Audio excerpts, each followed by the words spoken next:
ನೀರು ಕುಡಿಬೇಕಾದ್ರೆ ಈ ರೀತಿ ನೀರು ಒಂದು ಗುಟ್ಟಿಗೆ ನೀರು ಕುಡಿದು ಬಾಯಿ ಮುಚ್ಚಿರ್ಬೇಕು, ಮೂಗಿಂದ ಉಸಿರು ಹೊರಗೆ ಆಗ್ಬೇಕು.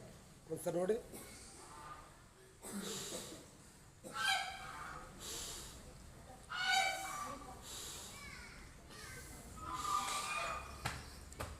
ಮಾಡಿ ಎಲ್ಲ ನೀರು ಕುಡಿಬೇಕಾದ್ರೆ ಬಾಯಿ ತೆಗೆದಿರ್ತೀವಿ, ಬಾಯಿ ಮುಚ್ಚುತ್ತೆ. ಉಸಿರು ಬಿಡ್ಬೇಕಾದ್ರೆ ಮೂಗಿಂದ ಈ ರೀತಿ ನಾವು ನೀರು ಕುಡಿದ್ರೆ ನಮಗೆ ಮೊಣಕಾಲು ಬೇನೆ, ಸೊಂಟ ಬೇನೆ, ಕೀಳು ಬೇನೆ ಯಾವುದೂ ಬರೋದಿಲ್ಲ. ಕಿಡ್ನಿಯಲ್ಲಿರ್ತಕ್ಕಂಥ ಯಾವುದೇ ದೋಷವನ್ನು ನಿವಾರಣೆವಾಗ್ತದೆ. ಮೂತ್ರಪಿಂಡದಲ್ಲಿರ್ತಕ್ಕಂಥ ದೋಷವನ್ನು ಸಂಪೂರ್ಣವಾಗಿ ನಿವಾರಣೆವಾಗ್ತದೆ. ನೀರು ಯಾವಾಗ ಕುಡಿಬೇಕಾದ್ರೆ ಈ ರೀತಿ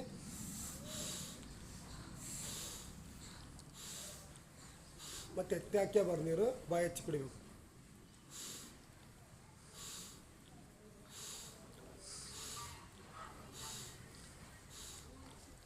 ಈ ರೀತಿ ನೀರು ಕುಡಿದ್ರೆ ನಮಗೆ ಯಾವುದೇ ಮೊಣಕಾಲು ನೋವು ಬರೋದಿಲ್ಲ, ಸೊಂಟ ನೋವು ಬರೋದಿಲ್ಲ. ಕಿಡ್ನಿಯಲ್ಲಿರ್ತಕ್ಕಂಥ ದೋಷವನ್ನು ಸಂಪೂರ್ಣವಾಗಿ ನಿವಾರಣೆ ಮಾಡಲಿಕ್ಕೆ ಸಹಾಯವಾಗ್ತದೆ. ಈಗ ಸಿದ್ಧಾಸನ ಕೂತ್ಕೊಳ್ಳಿ. ರೈಟ್. ಯಾರಿಗೆ ಕಾಲು ನೋವು ಅನಿಸ್ತದೆ ಅಳಗಾಡಿಸ್ಕೊಳ್ಳಿ. ಕಾಲಲ್ಲಿ ನೋವು ಅನಿಸ್ತದೆ, ಪಾದಗಳಲ್ಲಿ ನೋವು ಅನಿಸ್ತದೆ, ತೊಡೆ ಭಾಗದಲ್ಲಿ ಒಬ್ಬೊಬ್ಬರಿಗೆ ಒಂದೊಂದು ನೋವು ಅನಿಸ್ತಾ ಇರ್ತದೆ. ಪ್ರತಿನಿತ್ಯ ನೀರು ಕುಡಿಬೇಕಾದ್ರೆ ಈ ರೀತಿ ರೂಢಿ ಮಾಡಿಕೊಳ್ಳಿ. ಬಿಸಿನೀರಿದ್ದರೆ ಬಿಸಿನೀರು ಕುಡ್ರಿ, ತಣ್ಣೀರಿದ್ದರೆ ತಣ್ಣೀರು ಕುಡ್ರಿ. ನಿಮ್ಮ ನೀರಿಲ್ಲ ಅಂದರೆ ನಿಮಗೆ ಪ್ರಾಕ್ಟೀಸ್ ಬೇಕಾದ್ರೆ ಇಲ್ಲೇ ನೀರು ನಾಳಿಂದ ಬಿಸಿನೀರಲ್ಲಿ ತಂದು ಕೊಡ್ತೀನಿ. ಇದೇ ರೀತಿ ಪ್ರಾಕ್ಟೀಸ್ ಮಾಡೋಣ. ನೆಕ್ಸ್ಟ್ ಬೆನ್ನು ನೇರವಾಗಿರಲಿ. ಕಣ್ಣು ಮುಚ್ಕೊಳ್ಳಿ. ಚಪ್ಪಾಳೆ ಜೋರಾಗಿ.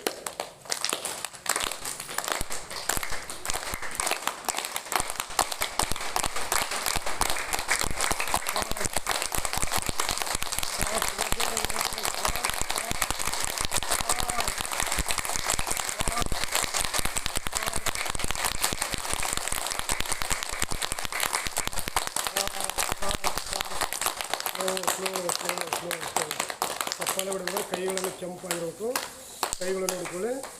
ಚಪ್ಪಾಳೆ ಹೊಡೆದು ಕೈಗಳನ್ನು ಕೆಂಪಾಗಿರ್ಬೇಕು. ಆ ರೀತಿ ಹೊಡೆದ್ರೆ ನಮ್ಮ ಶರೀರದಲ್ಲಿರ್ತಕ್ಕಂಥ ಪ್ರತಿಯೊಂದು ನರನಾರಿಗಳು ಆ್ಯಕ್ಟಿವ್ ಆಗ್ತಾಯಿರ್ತವೆ. ಕೆಲಸ ಮಾಡಲಿಕ್ಕೆ ನಮಗೆ ಉತ್ಸಾಹ ಬರ್ತದೆ. ನೆಕ್ಸ್ಟ್ ಭ್ರಾಮರಿ ಪ್ರಾಣಾಯಾಮ. ದೀರ್ಘ ಉಸಿರು ತಗೊಳ್ಳೋದು. ನಿಧಾನವಾಗಿ ಗಂಟ್ಲ ಮುಖಾಂತರ, ತುಟಿ ಮುಖಾಂತರ ಉಸಿರು ಹೊರಗೆ ಹಾಕಿ.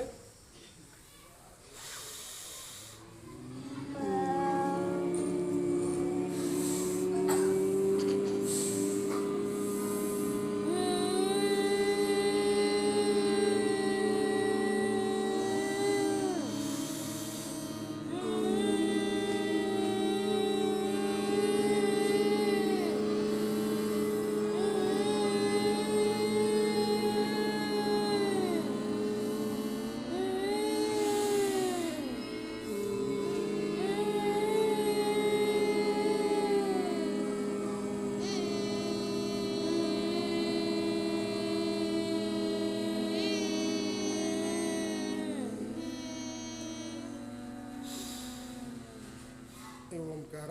ದೀರ್ಘ ಉಸಿರು ತಗೊಳ್ಳೋದು. ನಿಧಾನ ಓಂಕಾರ 3 ಸರಿ.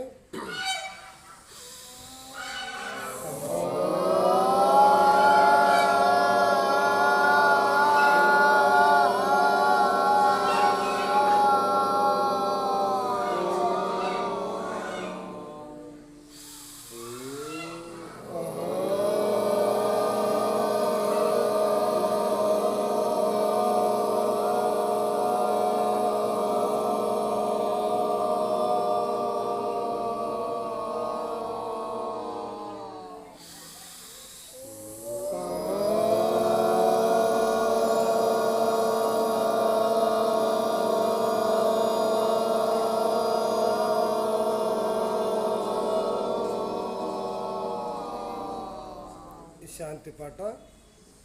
ಓಂ ದ್ಯಂ ಶಾಂತಿ, ಅಂತರಿಕ್ಷಂ ಶಾಂತಿ, ಪೃಥ್ವಿ